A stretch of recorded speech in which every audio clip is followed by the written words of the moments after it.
ओम बापू नंदा चौर वालिया जमाना आपकी आपकी सदा सदा ही है जय। बोलो जय बाके बिहारी लाल की जय। जय।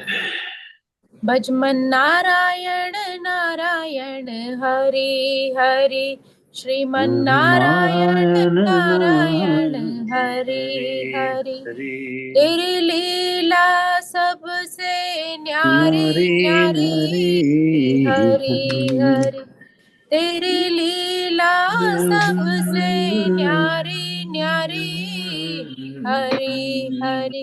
श्रीमन नारायण नारायण हरि हरि, स्वामी नारायण नारायण नारायण हरि हरि। हरि ओम नमो नारायण, ओम नमो नारायण। हरि ओम नमो नारायण, हरि ओम नमो नारायण। श्रीमन नारायण नारायण नारायण हरि हरि, हरि हरि स्वामी नारायण नारायण हरि हरि।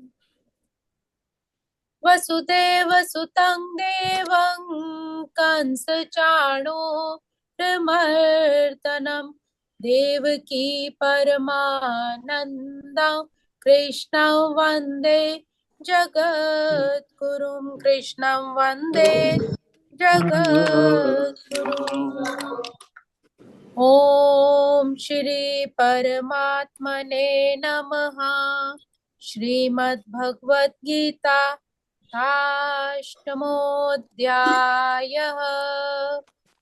प्रभु की प्यारी सात संगत जी, हम 8वें अध्याय का श्रवण कर रहे हैं, जिसमें श्लोक क्रमांक हमने 11 तक श्रवण किए।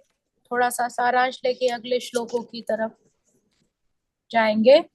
तो पिछले श्लोकों में भगवान ने योग बल पर महत्वपूर्ण हमें बात बताई, महत्वपूर्ण ज्ञान दिया कि योग बलेन शब्द का जो पिछले श्लोकों में बहुत ही महत्वपूर्ण प्रयोग हुआ है, क्योंकि योग के अभाव में भगवान कहते हैं, योग के अभाव में, चाहे वो षट चक्र योग हो अर्थात अपने चक्रों पर ध्यान देना हो, या भक्ति योग हो, भक्ति के द्वारा सिमरन के द्वारा यदि ये नहीं किया जाए तो मनुष्य कभी भी मृत्यु के समय दिव्य अवस्था को प्राप्त नहीं हो सकता। कभी भी उसने अपने चक्रों पर ध्यान नहीं दिया, ध्यान साधना योग नहीं की, कभी परमात्मा का नाम नहीं लिया, तो अंत समय में भी वो प्रभु को प्राप्त नहीं कर सकता। कोई भी मृत्यु के समय परमेश्वर का सहसा स्मरण नहीं कर सकता। उसे किसी न किसी योग द्वारा, भक्ति योग, ज्ञान योग, सांख्य योग, किसी के भी द्वारा उस मालिक से जुड़ना अवश्य है, उसका अभ्यास करना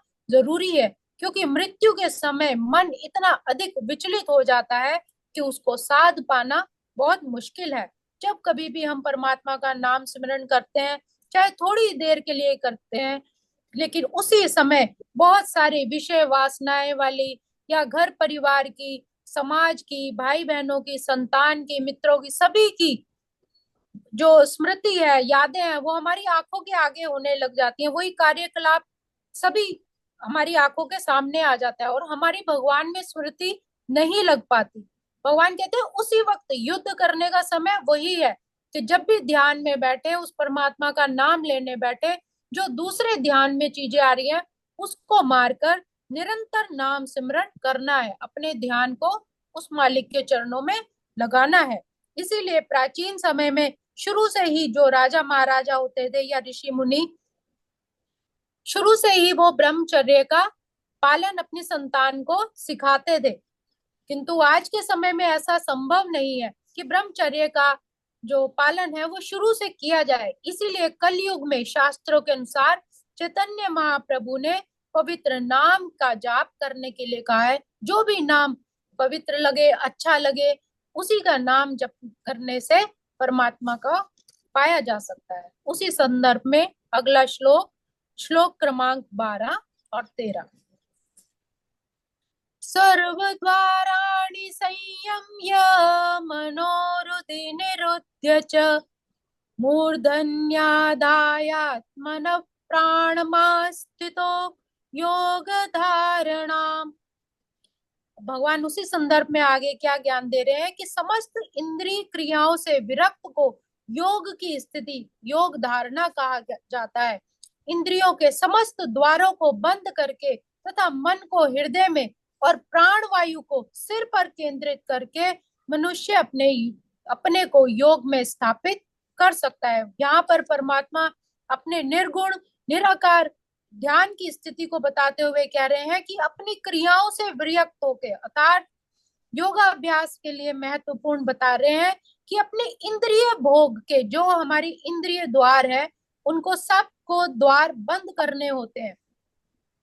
यह प्रत्याहार अथवा इंद्रिय विषय से इंद्रियों को हटाना है। हमारा खान पीन शुद्ध होगा तो हमारी इंद्रिय तृप्ति भी उसी तरह घटती चली जाएगी।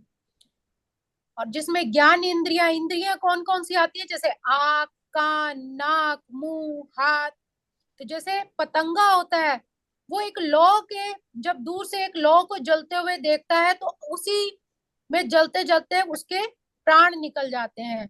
अगर जंगल में कोई हिरनी है और कहीं मधुर ध्वनि बज रही है तो उसी में ही वो मुग्ध हो जाती है और अपने शरीर छोड़ देती है।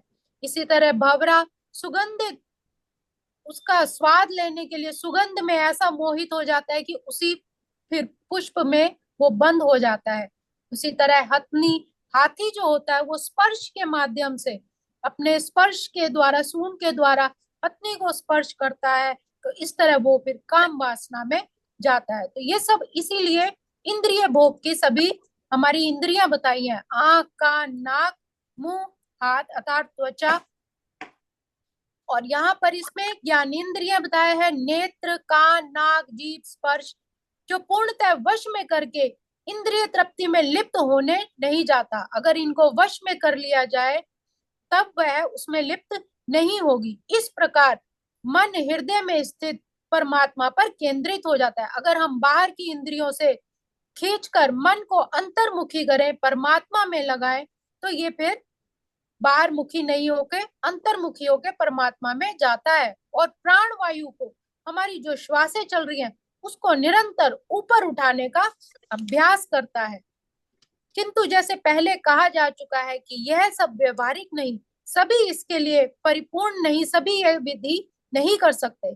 इसलिए सबसे उत्तम भगवान ने कहा है कि नाम सिमरन। यदि कोई भक्ति में अपने मन को कृष्ण में स्थित करके निरंतर नाम जप करता है तब उसके लिए अविचलित दिव्य समाधि में बने रहना सुगम हो जाता है। निरंतर अगर वो नाम जपता रहेगा, अपने ध्यान को लगाए रखेगा, तो वो भी अवश्य परमात्मा को प्राप्त हो सकता है। ओम इत्यकाराक्षरं ब्रह्म व्याहरन् मामनुस्मरन् यः प्रयाति तजन् देहं स याति परमां गतिम। बहुत ही सुंदर भगवान कह रहे हैं कि इस योगाभ्यास में स्थित होकर जो अक्षर के, अगर ध्यान में बैठना है, समाधि में बैठना है, तो क्या करना है, फिर ओंकार का उच्चारण करना है। हमेशा ओम का करना है। भगवान ये नहीं कह रहे हैं कि मुझे कृष्ण को बोलो, भगवान यही कह रहे हैं कि ओंकार ही मैं हूँ, कृष्ण का ही स्वरूप है, यही ब्रह्म है, यही परमात्मा है, यही ब्रह्मा विष्णु महेश है। यदि कोई भगवान का चिंतन करता है और अपने शरीर का ओम का उच्चारण से शरीर को त्याग करता है तो वो निश्चित रूप से ही आध्यात्मिक लोकों को जाता है। इसलिए यहाँ पर यह स्पष्ट है कि ओम ब्रह्म, भगवान कृष्ण, राम कोई भी भिन्न नहीं है, ये सब एक ही ध्वनि है। अतः यदि कोई हरे कृष्ण हरे कृष्ण कृष्ण कृष्ण हरे हरे, हरे राम राम राम हरे हरे, इस मंत्र का जाप करते हुए शरीर त्याग करता है या ओम का उच्चारण करता है या जो भी प्रिय नाम हो या गुरुजन का दिया हुआ नाम हो उसका उच्चारण करता है, तो अपने अभ्यास से गुणानुसार आध्यात्मिक लोकों में से वो किसी न किसी एक लोक में अवश्य जाता है। कृष्ण की भक्ति कृष्णलोक या गोलोक में जाते हैं। सगुणवादियों के लिए आध्यात्मिक आकाश में अन्य अनेक लोक हैं, अर्थात जो सगुण भगवान के सगुण स्वरूप का जो ध्यान करते हैं, उनका ध्यान करते हैं, उनके लिए अलग अलग लोक हैं। और जो ब्रह्म का ध्यान में जाते हैं फिर वो ब्रह्म ज्योति में लीन हो जाते हैं। तो ये भगवान ने बताया कि अंतिम क्षणों में जो जैसा ध्यान करता है फिर उसको वैसा ही स्वरूप होता है। अर्थात निर्गुण और सगुण सगुण किसी में भी अगर परमात्मा का नाम लिया जाए तो दोनों में ही उसको परमात्मा की प्राप्ति अवश्य होती है। तो आज के श्लोकों को हम यही विराम देंगे। ओम श्री कृष्णार्पणमस्तु। हरे नमः। हरे नमः। हरे नमः। श्री कृष्ण गोविंद हरे मुरारे, हे नाथ नारायण वासुदेव। श्री कृष्ण गोविंद हरे मुरारे, हे नाथ नारायण वासुदेव। पित मात स्वामी सखा हमारे, हे नाथ नारायण वासुदेव। श्री कृष्ण गोविंद हरे मुरारे, हे नाथ नारायण वासुदेव। हे नाथ नारायण वासुदेव। वासुदेवा। कृपा के बिहारी लाल लाल की की जय। जय। मेरे सतगुरु महाराज की जय। सब जय। संतन की जय।